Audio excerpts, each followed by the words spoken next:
La verdad es que la neurociencia está poniendo mucho foco en estudiar y analizar cómo funciona la mente humana, ¿no?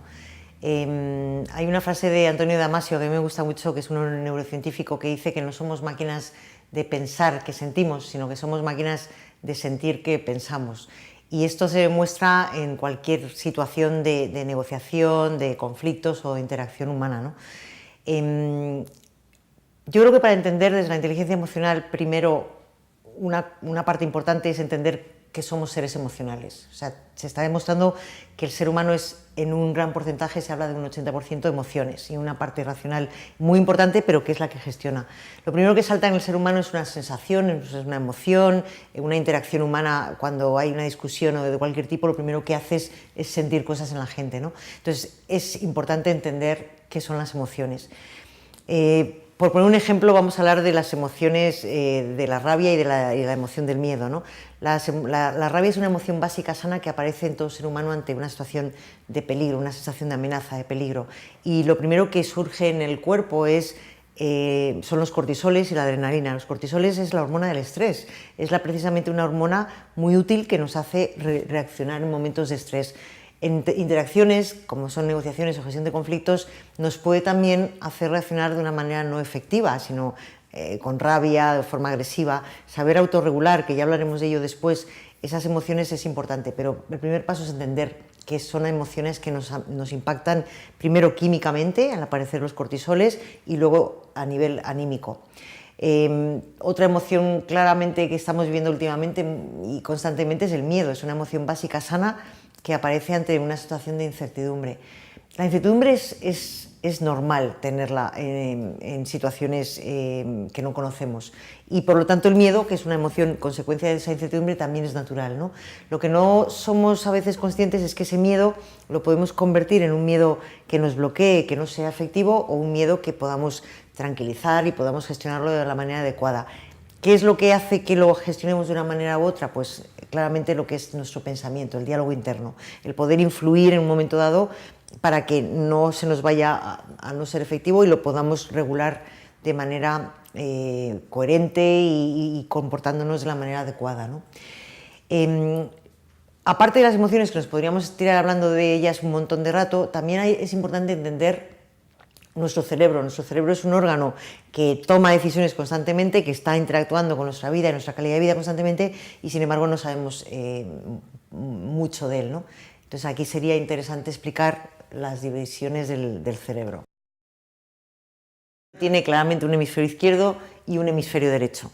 El hemisferio izquierdo, que es el cerebro analítico, se caracteriza porque es un cerebro estructurado, es un cerebro compartimentado, tiene que tener todo bajo control, se apoya en datos y en hechos.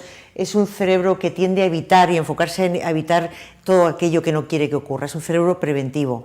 Necesita tener, como decíamos, todo bajo control, y además se basa en lo que conoce, es decir, todo lo que vamos aprendiendo, todo lo que vamos experimentando se va almacenando en estas casillas que vemos aquí. ¿Cómo es el hemisferio derecho? Pues veis que es totalmente algo diferente. Es un cerebro mucho más hippie, es un cerebro como más, es un campo verde, es lo que llamamos el hemisferio derecho o hemisferio creativo, el cerebro creativo. ¿Qué caracteriza este cerebro? Pues es un cerebro soñador, es visionario, es un cerebro que es curioso, está siempre descubriendo cosas nuevas, busca alternativas, busca opciones, con lo cual son formas de enfocar totalmente la información que tenemos, ¿no? Se dice en muchos estudios que las personas que son preferentemente analíticas, que preferentemente se enfocan en este cerebro, pues son personas que se preocupan más por lo que puede salir mal, por cuáles son los problemas, por cuáles son las cosas que hay que evitar, y que las personas que son más preferentemente hemisferio derecho, pues hablamos de personas más optimistas, personas más creativas, personas que buscan más alternativas, ¿no?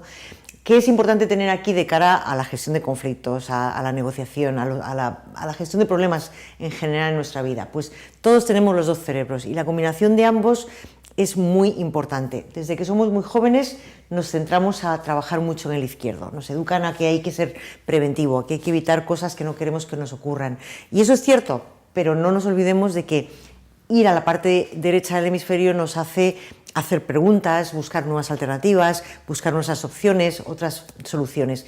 Imaginaros aplicar estos dos funcionamientos en una gestión de un conflicto. Es decir, esta es la parte real donde sabemos cuál es el problema y cómo nos podemos ir a la parte de la derecha para entender que hay otras alternativas y hacer preguntas y buscar nuevas opciones, ¿no? Esa sería un poco la base de los dos hemisferios.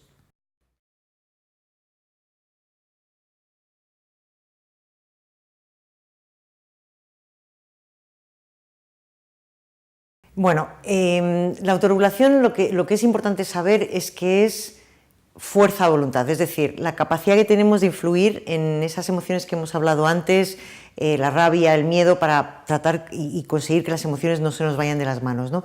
Por lo tanto, la capacidad de autorregulación es muy importante tenerla presente cuando interactuamos con otra gente, cuando tenemos un conflicto, cuando alguien nos sentimos amenazados, en situaciones difíciles. Imaginaros que tenemos pánico a las serpientes y que vamos un día andando por el campo y de repente encontramos una serpiente. El proceso mental es el siguiente: el cerebro percibe esa serpiente a través del campo visual y se proyecta en el tálamo. El tálamo es una parte, es una sala, una recámara donde no hace realmente nada, simplemente proyecta la imagen como en una gran pantalla, y a partir de ese momento el tálamo manda dos impulsos eléctricos. Un primer impulso eléctrico que manda a la parte del sistema límbico, que está en la parte central del cerebro, y ahí es donde se produce la emoción, en este caso del miedo. Y a la vez manda un impulso eléctrico que llega a la parte del neocórtex, y que es lo que produce la parte racional o la parte de pensamiento. El primer impulso llega antes, nada más y nada menos que porque está más cerca, es decir, está más en el centro y por distancia llega antes. Por tanto, una vez que aparece la emoción, hasta ahí no hay ningún proceso racional. Es un proceso de sentir la emoción, de cómo el miedo nos invade y cómo nos afecta químicamente y anímicamente. Es a partir del momento en que llega el impulso a la parte racional donde tenemos capacidad de autorregularnos. ¿Y qué podemos hacer para autorregularnos? Ahí es donde nuestro diálogo interno tiene muchísimo protagonismo. Lo que nos digamos a nosotros mismos puede hacer que yo me vuelva muy histérica y me ponga nerviosa ante la serpiente y me muerda, o yo decida quedarme quieta, o yo decida irme apartando poco a poco. Es decir, ahí el poder del pensamiento es la que hace que yo me temple y regule mi parte emocional. Pues imaginaros esto mismo llevado a una situación de conflicto, de negociación o de adversidad en la vida, ¿no? Cómo podemos pararnos a enfriar esa parte emocional.